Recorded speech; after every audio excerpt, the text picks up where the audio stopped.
Hey guys, update number one on my new sports vlog. Just as a quick wrap up of what I'm going to do here, I'm going to cover all four sports. I am a fan of most, getting back into basketball after a while of not being interested. I'm a huge hockey fan, biggest Flyers fan in Philadelphia in my opinion. I follow every move that they make, analyze all of them, and for the longest time I've been aspiring to be a sports writer, sportscaster, sports anything in the town of Philadelphia because I love it here. So I'm going to be doing a little bit of a wrap-up of four sports and just a couple of points, 3 points in each sport of what I feel like are the hot topics right now, and feel free to leave me any comments, any questions, anything that you want looked over. Philly fans especially welcome in to discuss and debate, and anything that we can get involved in I'm more than interested in. So we'll start things off. We're going to start this one with hockey. My 3 points for hockey today is Claude Giroux pressing. Will LA lose a game maybe this playoff? And can Nashville come back and be the powerhouse that the first round really made us think that they would be? Claude Giroux pressing.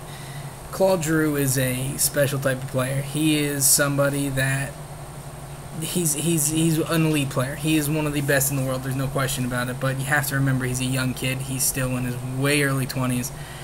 He's got a lot of maturing to do. He will be captain of this team one day, in my opinion, and he will lead this team to greatness. Will it be this year? I mean, I think over the last 5, this is probably our best chance, especially that mess and debacle that we had in Chicago. And I really honestly do think that we have a shot. Saying that Washington beats the Rangers, I feel like we have a really good shot. I'm not worried about New Jersey at all. But Claude Giroux will perform again in this series. He'll be my key factor for the game tomorrow. There's no question to me that he is the X factor along with Ilya Brizgalov. If they can perform to the talent level that they are, there's nothing that's going to stop this team. That's just, Giroux isn't frustrated. He's not reeling, he's not worried, he's just, the breaks aren't coming for him right now, and that's the game of hockey, and that's what I love about it. There's going to be there's going to be times when Wayne Simmons scores 5 goals in 2 games, and he's the guy that leads us. So when it comes straight down to it, Claude Giroux will score more goals, and he will put the points up again, and he'll be the hero of the series if and when we win it. Los Angeles Kings. Wow. I don't think anybody saw this coming out of them. I don't think anybody saw them sweeping Vancouver. I mean, and when they went up 2-0, I thought they'd win the series. I never thought that they'd sweep them.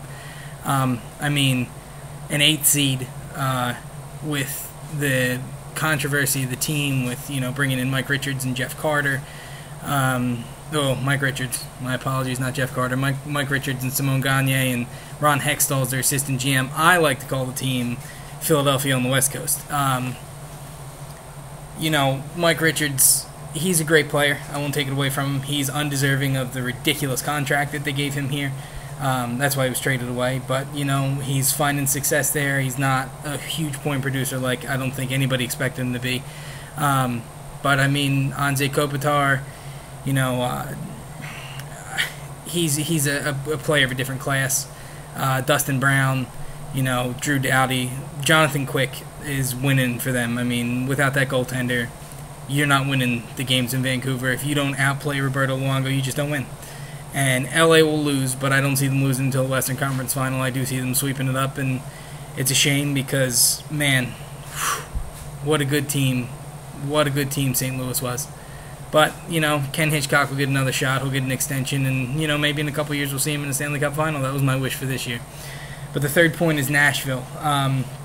Phoenix is playing a hot goaltender. Phoenix is not nearly as good of a team as Nashville is. Nashville is very rounded, very defensive-minded, and Pekka Rinne, in my opinion, is one of the best 3 goaltenders in the league. He's going to be great. He's going to win that team a Stanley Cup while he's there. Within the next few years of his extension, he'll win a Stanley Cup there. This year, maybe not. Phoenix stays on the hot streak. There's no way that they're gonna beat him because Mike Smith is playing unbelievable hockey. I mean, we're not seeing any Pittsburgh Penguin, Philadelphia Flyers first-round matchups anymore for the rest of the playoffs. It's not going to be gunshots. It's not going to be, who can score 10 goals first. It's honestly going to be 2-1 games, grinding it out, overtimes. So, I mean, if Pekka Rinne can step up and outplay Mike Smith, Nashville has a good chance at making it to the Stanley Cup this year. Other than that, I mean, Phoenix is a good team, but I would hate to see a team that I know is going to lose in the next round advance. But that's just me. I'm very particular about who I like watching go. I want to see the best teams. And St. Louis and Philadelphia, to me, next to the New York Rangers, are the most complete teams left in the playoffs, and I would have loved to see a Stanley Cup final between them. So, I mean, it's possible that they overcome LA. Highly unlikely. Claude Giroux will score plenty of points the rest of the playoffs. No need to worry about that. And, I mean, LA, man, they're going to keep winning. They're going to keep winning. A little wrap on basketball is going to be a little quicker. Like I said, I'm kind of just getting back into the sport. I was out of it for quite some time. I just couldn't get into it, but I'm starting to find excitement in it again, probably with the recent, I guess you could call it, success of the Sixers. I did see the amazing rally that they had. They outscored Chicago 35-14, something like that, in the, I believe it was the third quarter, the last game, and they just kind of overtook them, and it's impressive. Obviously, if Derrick Rose were playing, completely different story. One of the best point guards in the league, if not the best. It's impressive, the Sixers, but I wouldn't count on much. If they do happen to squeak by the Bulls, they're not going any further than this round. They're a great young team, and they have a lot of potential, but there's just not any room for success as far as I'm concerned. They don't have an X-Factor player. They don't have the guy that they can count on when it comes down to it. I mean, Joakim Noah tries to be it for the Bulls, while Chicago has, Rose sitting on the bench, but I mean, you don't have a Dwight Howard that you could have gone after. Even if you went out to Boston and tried to get Paul Pierce or Kevin Garnett or an older guy, there's nobody that they can count on, which is, I feel like, their problem. That's going to be their downfall. Because I don't know so much about basketball, this will be my question for anybody that reads and, wants to give some input. Oklahoma City. I know Kevin Durant is one of the best players in the league, but are they really that good to just bowl over people? That'll be my question for this one. And then real quick on Doug Collins. I was watching the Great Sports Debate a little earlier tonight, and it seems as though the general opinion is that Doug Collins won't return to the city of Philadelphia next year. Quite frankly, from what I've heard, how much WIP I listen to, I don't think the city needs him or wants him. I mean, complaining about being too tired and not being able to deal with the ups and downs of a season, and then, holding back players like Evan Turner. You have a second overall pick.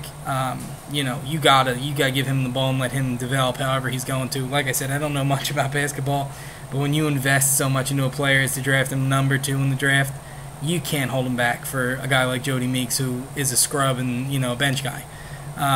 That's just my opinion, but Doug Collins shouldn't come back next year if he wants to.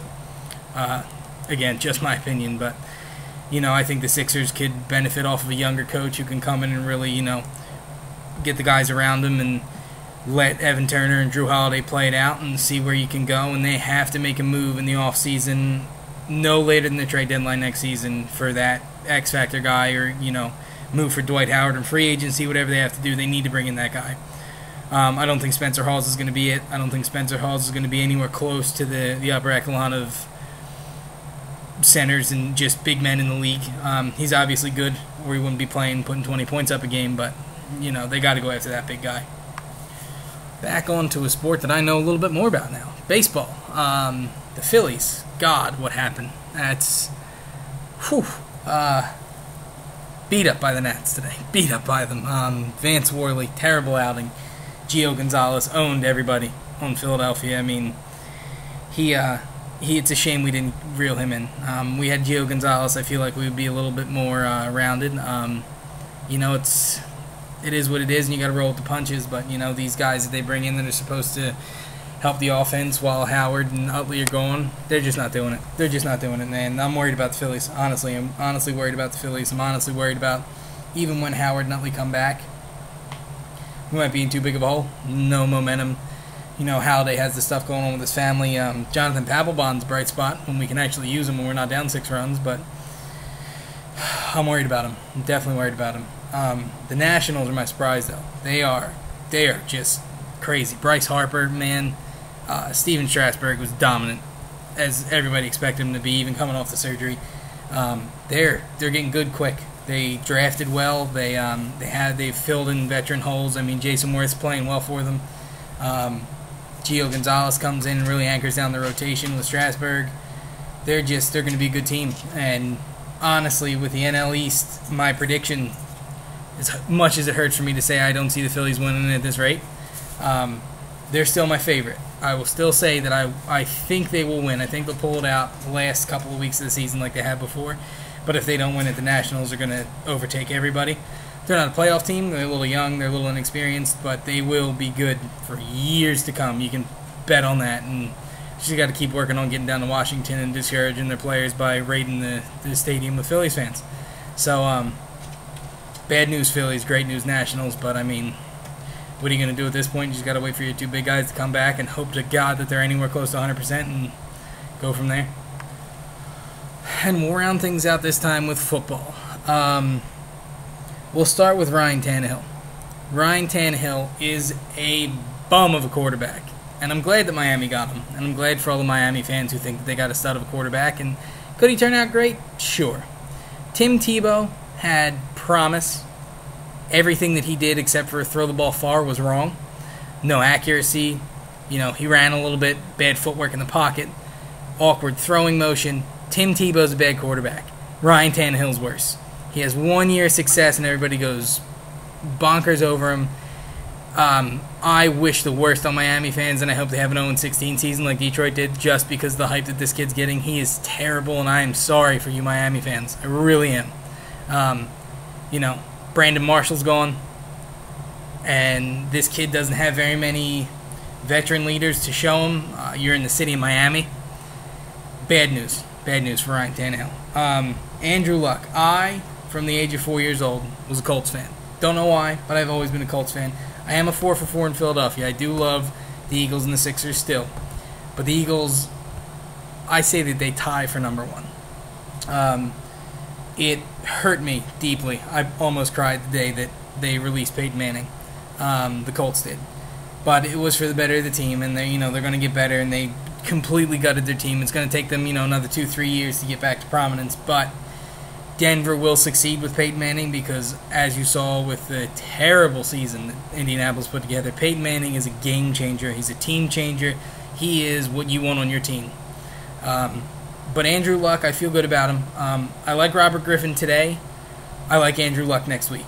I like Andrew Luck week 8, week 9, when he's got his feet underneath of him. He knows the league. He's played a lot of his division rivals already, and he gets motion under him. I really do believe that Andrew Luck will be as close to the next Peyton Manning as the Indianapolis could get. I still like Bradford. Bradford is my favorite young quarterback. Sam Bradford's beast. Loved him in college. But I think Andrew Luck is now the second best, possibly the best young quarterback in football right now. So we'll see how he progresses. Obviously, he doesn't have very many options. I mean, he does have Reggie Wayne, but we're not talking about Marvin Harrison when Peyton Manning played there, who, you throw the ball to him, he'll find a way to catch it. I do feel like the next couple of years in the draft is going to be addressing wide receiver. It's going to be addressing, an everyday running back. But Indianapolis, they're going to rebuild, and I have faith in them. But my number one for this football, Fletcher Cox. What a monster. Wow. He epitomizes Philadelphia football. He brutalizes people. He's a big kid.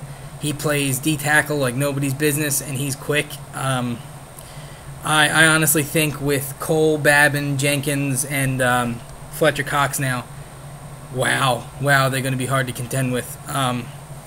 They're gonna eat offensive lines for breakfast. It's unbelievable. I assume that they draft Dontari Poe at first, and then when he went so high, I thought that they might drop off of defensive tackle and address free safety or cornerback. But man, when they traded up and took him, I was floored. I'm set for it, man. I mean, you got D'Amico Ryans now. You still have guys like Brian Roll, and Jamar Chaney and guys who can play on the outsides of the linebackers. And D'Amico Ryans, you can switch anywhere that you need him in your linebacker core. And Nate Allen's progressing well. I still think that they need to address the safety. They kind of gave Asante Samuel up for nothing, in my opinion. I mean, a couple months ago, there was the rumors of the Titans offering a third-round pick, and now I think they traded him for a 6th or 7th.